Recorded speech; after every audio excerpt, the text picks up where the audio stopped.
दिव्यांग भवनाबाबत लवकरच सकारात्मक निर्णय, महापौर रुपाराणी निकम. नोकरी असो वा लग्न, चष्म्याची अडचण आता होऊ देऊ नका. नंदादीप नेत्रालयात या आणि तुमच्या चष्म्यापासून मिळवा कायमची मुक्ती. कारण आता चष्मा घालवण्याची लासिक शस्त्रक्रिया फक्त 32,999 रुपयात. शिवाय 5,000 रुपयांपर्यंतचे लासिक स्क्रीनिंग अगदी मोफत. ऑफर मर्यादित कालावधीसाठी. तर वाट कसली बघताय, आजच कॉल करा 92-2000-1000. नंदादीप नेत्रालय, न्यू शाहूपुरी, कोल्हापूर. दृष्टी म्हणजे नंदादीप.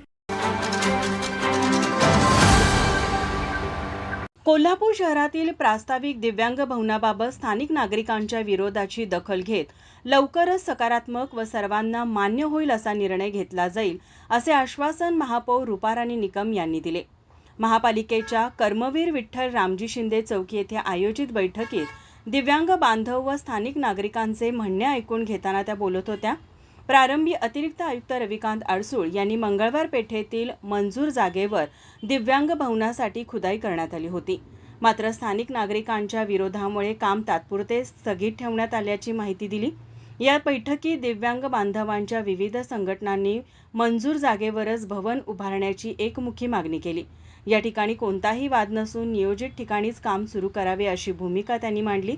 दुसरीकडे स्थानिक नागरिकांनी दिव्यांग भवनास विरोध नसल्याचे स्पष्ट करत निवासी भागाजवळील जागेऐवजी शासन नियमानुसार आवश्यक असलेली 1 एकर जागेमध्ये दिव्यांग भवन बांधण्याची मागणी केली.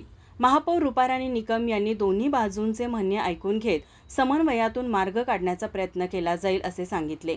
खरं तर वाईट वाटलं या गोष्टीचं की अशा पद्धतीनं दिव्यांगांना रस्त्यावरती 1-2 दिवस नाही तर 5-5, 6-6 वर्ष त्यांच्या या हक्कासाठी लढावं लागतंय. आणि मग ते भवन होत असताना असणाऱ्या त्रुटी आणि याच्यामध्ये मी एक महापौर म्हणून ज्यावेळेला हा महासभेमध्ये विषय आला त्यावेळेला मला वाईट वाटलं आणि म्हणून तात्काळ मीटिंग आम्ही घेऊन त्या सगळ्यांचा विचार, मग तेथील स्थानिक लोकांच्या सुद्धा काही अडचणी आहेत त्यासुद्धा समजून घेण्याचा प्रयत्न केला.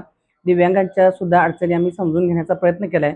मला एक महापौर म्हणून असं वाटतं की दिव्यांग भवन हे कोल्हापूर शहराचं हे अतिशय उत्कृष्ट सुखसुविधांचं आणि दिव्यांग लोकांसाठीचं उपयोगी असावं या दृष्टिकोनातून सकारात्मक निर्णय, म्हणजे ज्याच्यामध्ये जागा मोठी असावी किंवा त्यांचं जे 2 फ्लोअरमध्ये न करता 1 फ्लोअरमध्ये त्यांना सोयीने वापरता यावं आणि त्यांची सोय व्हावी याच्या दृष्टिकोनातून चांगला निर्णय येणाऱ्या लवकरच्याच काळामध्ये घेऊन दिव्यांगांना नक्कीच आम्ही न्याय देऊ.